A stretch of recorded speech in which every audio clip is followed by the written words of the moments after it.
Ош Баткен Исфана Худжент жолунун Сүлүктүү кальцо участогунда бүгүнкү күндө жолдун курулуш иштери жүрүп жатат. Бул жумуштарды Кытайдын Бейсин компаниясы аткарууда. Жол негизинен эл аралык талаптарга жооп берүүчү стандартта курулуп жаткандыгын курулушчулар айтты. Жолдун эни 8 метр, ал эми калыңдыгы 10 сантиметрге жетет. Кытайдын Бейсин компаниясы Баткен жана Лелек райондорунда жалпы 2 миллиард сомго жолдорду асфальттоо жумуштарын аткарып жатат. Учурда Сүлүктүү кальцо бөлүгүндөгү жаңы жолдун курулушун баштады. 10 чакырымга жакын бул бөлүктү август айларына чейин толугу менен бүткөрүшөт. 我们是北新路桥，在巴德肯州总共有56公里的这个路面修复。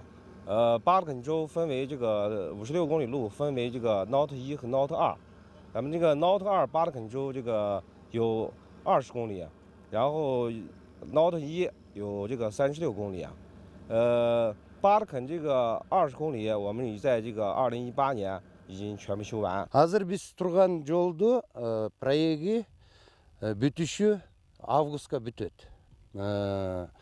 Бунун бүгүнкү күндө асфальт 4,5 километр басылган, дагы 5,5 километр калды.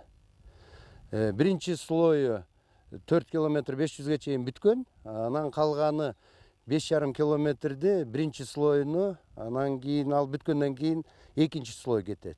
Ушунун баарыны августка бүтүрүш керекпиз. Сүлүктүү кальцо жолу каттамды Тажикстандан көз карандылыктан чыгарат. Буга чейин Лелек районунун Борборунан Кулунду арка айылдарына баруу үчүн кошуна өлкөнүн аймагынан өтүүгө туура келген. Эми жүргүнчүлөр эч кандай тоскоолдуксуз эл аралык талапка жооп берген жаңы жолдон каттай алышат. Азыр биз көрүп аткан бул нижний слой асфальт. Асфальттын толщинасы 6 сантиметр. Крупнозернистый асфальтобетон. Бул асфальтобетон бүт жумуштар аткарылып аткан, бүт бардык жумуштарыбыз баягы американский стандартка туура келет. H2 деп коет. Ошол стандарт менен бүт жумуштар аткарылып атат.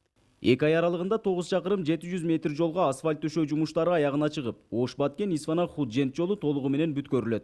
Дүйнөлүк банк Исфана шаарынан Тажикстандын чек арасына чейинки 36 чакырымына 1,5 миллиард сом каржылаган. Нургазы Жайнаков, Рысбек Мазайыт уулу, Ала Тоо 24, Баткен облусу.